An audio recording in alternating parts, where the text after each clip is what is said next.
오늘 우리에게 주시는 하나님의 말씀은 느헤미야 22장 13절부터 19절 말씀입니다. 우리 한 목소리로 합독하시겠습니다. 불의로 그 집을 세우며 부정하게 그 다락방을 지으며 자기의 이웃을 고용하고 그의 품삯을 주지 아니하는 자에게 화히 쓸진저 그가 이르기를 내가 나를 위하여 큰 집과 넓은 다락방을 지으리라 하고 자기를 위하여 창문을 만들고 그것에 백향목으로 입히고 붉은 빛으로 칠하도다. 내가 백향목을 많이 사용하여 왕이 될 수 있겠느냐? 내 아버지가 먹거나 마시지 아니하였으며 정의와 공의를 행하지 아니하였느냐? 그때에 그가 형통하였었느니라. 그는 가난한 자와 궁핍한 자를 변호하고 형통하였나니 이것이 나를 알미 아니냐? 여호와의 말씀이니라. 그러나 내 두 눈과 마음은 탐욕과 무제한 피를 흘림과 압박과 포악을 행하였으. 그러므로 여호와께서 유다의 왕 요시아의 아들 여호야김에 대하여 이와 같이 말씀하시니라. 우리가 그를 위하여 슬프다 내 형제여 슬프다 내 자매여 하며 통곡하지 아니할 것이며 그를 위하여 슬프다 주여 슬프다 그 영광이여 하며 통곡하지도 아니할 것이라. 그가 끌려 예루살렘 문 밖에 던져지고 나귀같이 매장함을 당하리라. 아멘. 평안히 주무셨어요? 이제 오늘부터 또 찜통더위가 시작된다고 합니다. 저기 휴가철인가 봐요. 어제 어디 좀 잠깐 다녀왔는데 길거리에 차가 별로 없어요. 그렇게 빡빡하던 그 차량들이 다 빠져나갔는지 휴가를 어마어마하게 간 것 같습니다. 여러분도 무더위에 건강 잘 챙기시고요. 휴가도 다녀오시면서 가족들과 또 행복한 그런 시간들을 가지고 새 힘을 얻는 그런 은혜가 있게 되기를 바랍니다. 오늘 이 본문 말씀에 보면 유다 왕국은 오랜 기간 동안 우상 숭배로 인해 국력이 많이 쇠퇴해 있었던 상황입니다.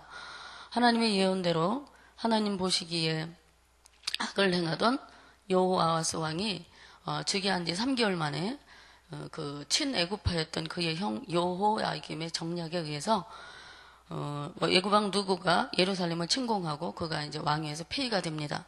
그리고 유다의 모든 수치를 짊어지고 애굽으로 잡혀가 다시 예루살렘으로 돌아오지 못하고 예레미야의 예언대로 그곳에서 죽게 됩니다.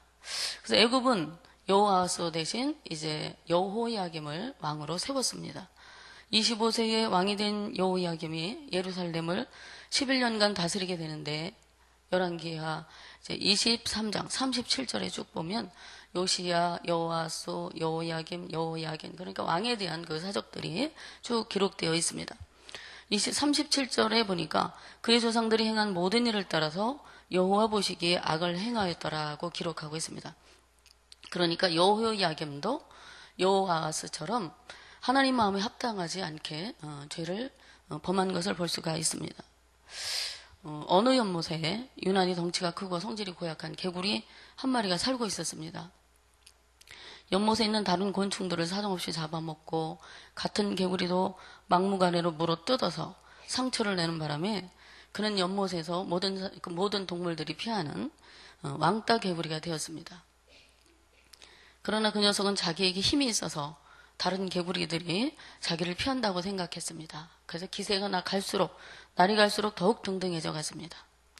이제 그는 연못에서 무서운 것이 없는 폭군이 되어버렸습니다. 어느 여름 큰 홍수가 났습니다. 그 틈에 다른 연못에서 등치가 3배쯤 큰 황소개구리가 떠내려왔습니다. 왕따 개구리는 이 커다란 녀석이 자기를 보고도 눈만 껌뻑이는 것을 보고 건방진 녀석이네. 그리고 쫓아가서 입을 크게 벌려서 황소개구리의 엉덩이를 콱 물어버렸습니다. 그런데 너무 입을 쫙 벌려서 그 황소개구리 엉덩이를 무는 바람에 턱뼈가 부서지고 입이 엉덩이에 달라붙어서 떨어지지가 않았다고 합니다. 그러니까 입이 막히니까 말도 못하고 입을 빼려고 아동바동 몸부림치다가 그만 제풀에 죽고 말았습니다. 그걸 본 황소개구리가 뒤돌아보면서 한마디 했습니다. 힘들면 놓지.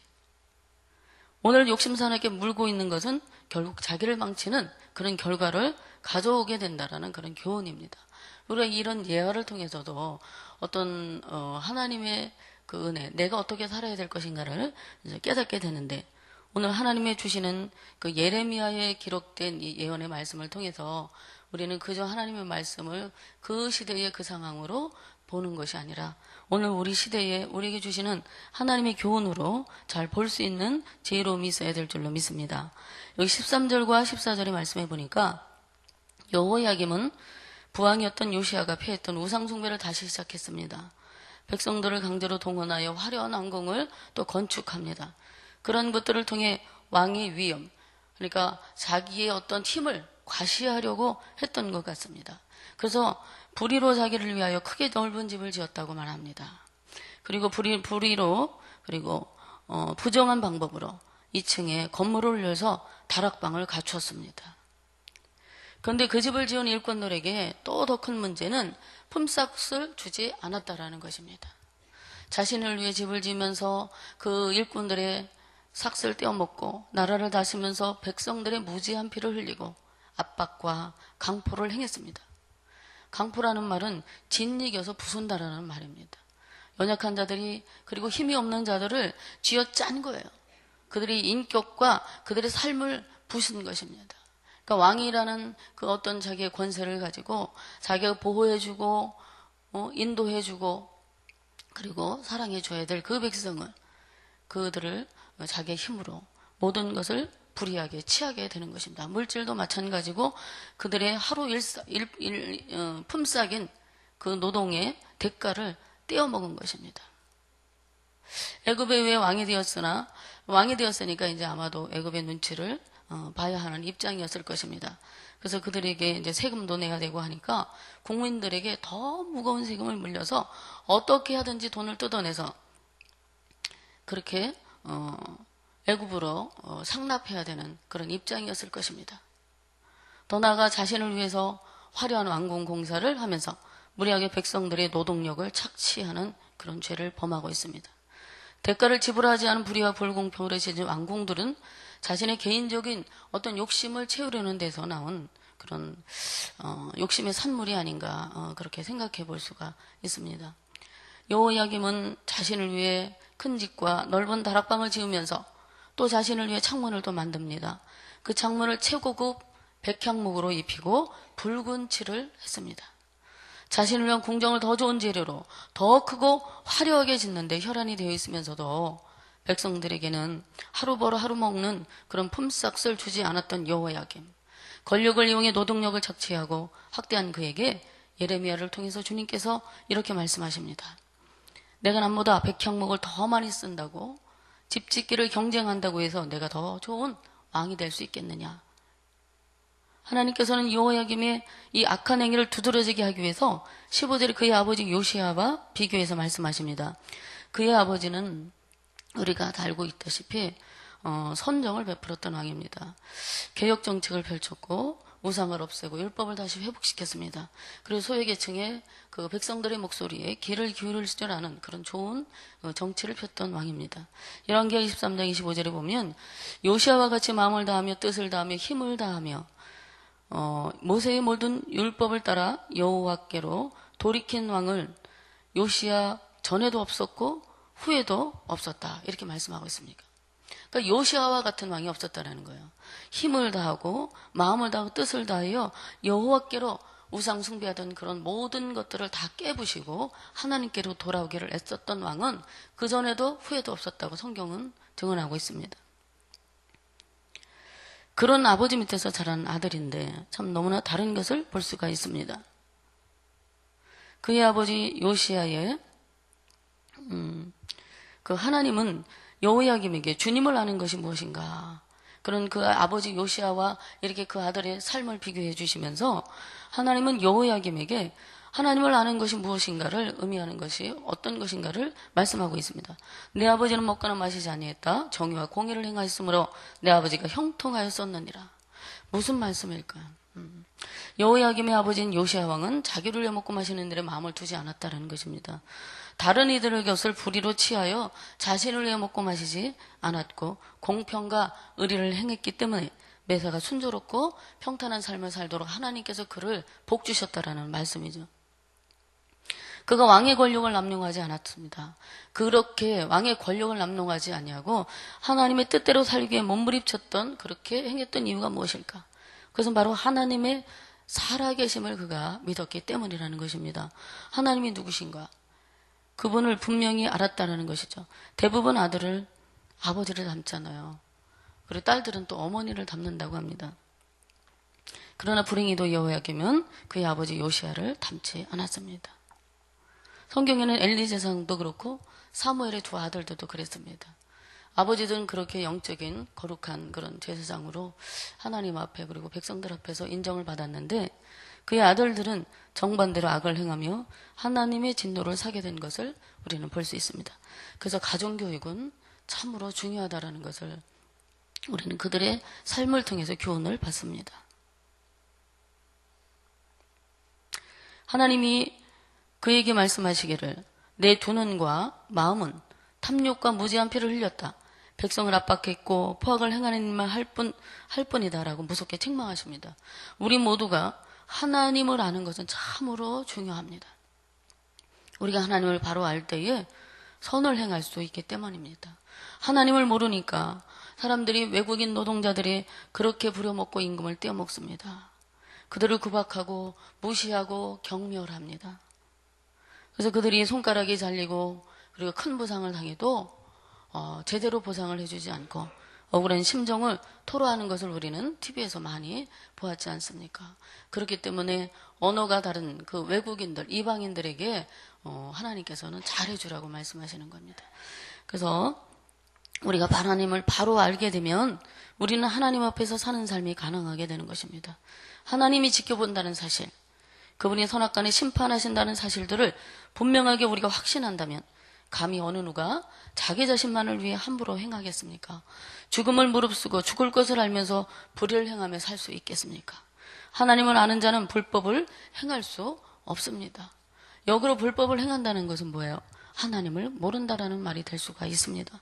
왜냐하면 불법과 합법은 서로 조화를 이룰 수 없기 때문입니다. 알고도 잊어버리고 듣고도 믿지 않기 때문에 사람들은 자기 소욕대로 행합니다. 그리고 약한 자를 무시합니다. 경멸하며 그렇게 보호하지 않고 살아가고 있습니다. 고대의 왕들은 궁궐을 지음으로써 자기들의 무너진 권위를 세우려고 했습니다. 어쩌면 여호야김도 같은 방식으로 사회적 혼란을 불식시키고 새로운 개혁을 꿈꾸었는지도 모릅니다. 하지만 그의 개혁은 수포로 돌아갔습니다. 말씀으로 돌아가는 종교 개혁이 아니라 자신의 어떤 위험을 나타내려고 그 개혁을 진행했기 때문에 그것은 수포로 돌아가고 말았습니다. 18절 말씀에 보니까 그 삶의 결과가 나타납니다. 그러므로 결과적으로 바벨론의 포로가 되어 끌려간 여호야김과 그의 아내가 죽게 되어도 유다 백성들이 슬퍼하지 않을 것이라고 말씀합니다. 슬프다 내 형제여 내 자매여 하며 통곡하지 않을 것이라고 하십니다. 왜 백성들이 자기들의 왕가가 이렇게 몰락하고 그들의 눈앞에서 죽어가는데도 불구하고 당연히 그들이 왜곡하지 않는 것입니까? 여호야김이 그들의 노동력을 착취하고 압박과 강포를 행한 결과입니다. 심은 대로 거둔다고 말합니다. 무지한 의인들의 피를 많이 흘렸기 때문에 슬퍼할 자가 없었던 것입니다. 자신의 안락을 위해 많은 국민들을 불의하게 다스리고 그들에게 고통을 주었기 때문에 누구도 동정하는 자가 없다는 거예요. 그들은 죽어 예루살렘 문 밖에 던져지고 나귀같이 매장당하는 최후를 맞이하게 될 것이다 라는 예언의 말씀을 받게 됩니다. 그때 그 말씀을 들었을 때에 하나님 앞에 죄를 무릅쓰고 회개에 무릎을 꿇었다면 그의 삶이 어쩌면 달라졌을 수도 있었을 것입니다. 11년이 아니라 더 많은 날들을 하나님 앞에서 영광 돌리며 왕으로 쓰임받았을 수 있었을 거예요. 그런데 바벨론이라는 나라에 포로로 잡혀가 무덤에도 묻히지 못하고 나귀와 같이 밖에 쓰레기더미에 버려지는 그런 최후를 맞이한 유다의 왕인 여호야김의 그런 모습을 우리가 성경을 통해서 보게 됩니다. 죽은 뒤에 보면 그 사람이 어떻게 살았는지 안다는 그런 말이 있어요. 그래서 누군가 슬피 울면서 다시 못할 아픔에 꺼이꺼이 울어주는 사람이 있다면 그 사람은 잘 살다 간 것입니다. 그런데 어떤 이는 잘 갔네, 참 어지간히 속썩이더니 이런 말을 듣는 사람이 있습니다. 잘 살다 간 것이 아닐 것입니다. 하나님을 안다고 하는 종교적 확신은 강한데요. 삶에서 하나님을 아는 흔적이나 그리스도인의 향기가 없어요. 성령의 열매를 찾아볼 수 없어요. 그렇다면 참 안타까운 일일 것입니다. 우리가 수십 년 하나님 앞에 신앙생활을 한 것은 자랑이 아닙니다. 하나님 앞에서 내가 어떻게 살아가고 있는가, 그것이 하나님 앞에서 우리의 모습인 것입니다. 그래서 하나님 앞에 사람들이 성령이 충만하고 또 뜨겁게 기도하고 열심히 봉사하는 경건한 사람은 교회에 넘쳐나는데, 우리가 가까이 하기에는 멀고 너무 멀고 접근하기조차 쉽지 않은 그런 사람들이 교회 안에는 참 많습니다. 왜 이런 걸까요? 하나님의 성품은 자상하시고 따스하시고 인자하시고 사랑이 많으신데, 우리는 하나님을 닮기 위해 하나님을 따라서 하는데도 불구하고 왜 이렇게 냉랭하게 되었을까요? 사랑해주지 못하고 격려해주지 못하고 위로해주지 못하는 그런 연약한 그리스도인으로 살아가고 있을까요? 하나님을 아는 사람은 정의와 공평을 행합니다. 가난한 자와 궁핍한 자의 편에 서서 위로하고 힘이 되어주는 것이라고 하십니다. 최선을 다해 하나님과 이웃을 사랑하는 우리의 삶에 성령께서 능력으로 함께 하시기를 바랍니다. 우리가 사는 사람을, 그렇게 사는 사람을 하나님이 형통하게 하실 줄로 믿습니다. 기도하시겠습니다. 여호와 하나님, 자신만을 위해 재물을 쌓고 먹고 마시며 살지 않게 하시고 우리보다 더 연약한 자의 편에 서서 그들을 변호해주고 사랑하는 일에 줄거하는 성숙한 그리스도인 되기를 원합니다. 불의를 미워하길 원합니다. 정의를 사랑하며 살기를 원합니다. 따스하게 인정이 넘치는 은혜로운 공동체, 누군가의 위로와 힘이 되어주는 사랑의 공동체로 우리 성락교회를 세워 주옵소서.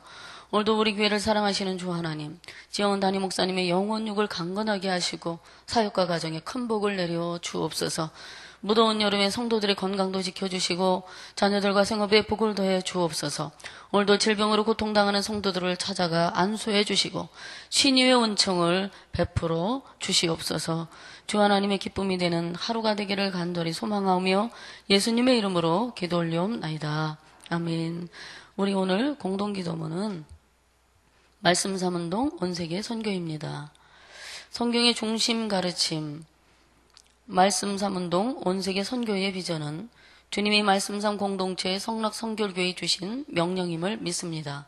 이 소명을 사명으로 받아 순명하여 이루도록 우리를 이끌어 주옵소서.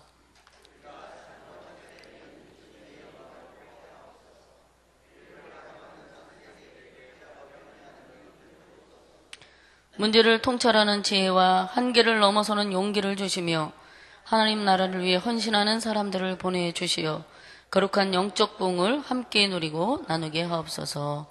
아멘. 우리 다 같이 주기도문 하시겠습니다. 하늘에 계신 우리 아버지, 아버지의 이름을 거룩하게 하시며 아버지의 나라가 오게 하시며 아버지의 뜻이 하늘에서와 같이 땅에서도 이루어지게 하소서. 오늘 우리에게 일용할 양식을 주시고 우리가 우리에게 잘못한 사람을 용서하여 준 것 같이 우리 죄를 용서하여 주시고 우리를 시험에 빠지지 않게 하시고 악에서 구하소서. 나라와 권능과 영광이 영원히 아버지의 것입니다. 아멘. 지금 들은 말씀이 내 삶으로 이어지게 하옵소서. 모든 성도들이 희년의 복을 풍성히 받게 하시고 나누고 베풀게 하옵소서. 전도 대상자를 위해 간절히 기도하고 사랑으로 전도하게 하소서. 환우들을 축복하시고 질병을 극복하는 믿음과 치유의 은혜를 주소서.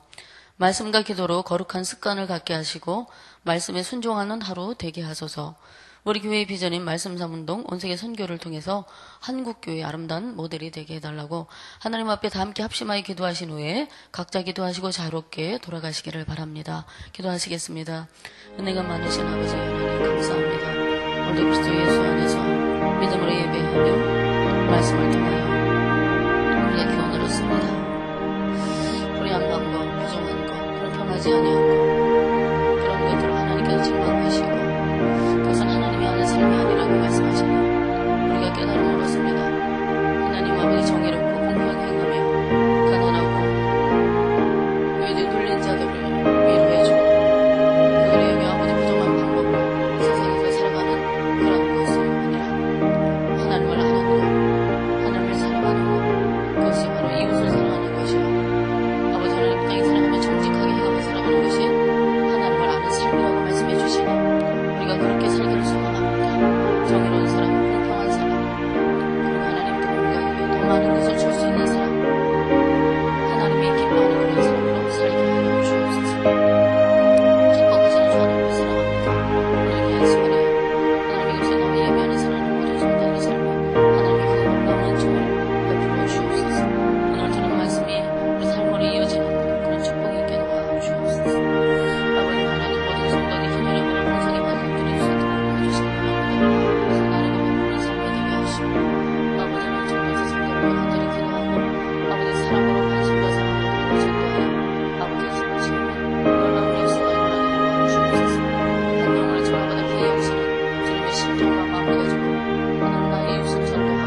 아멘.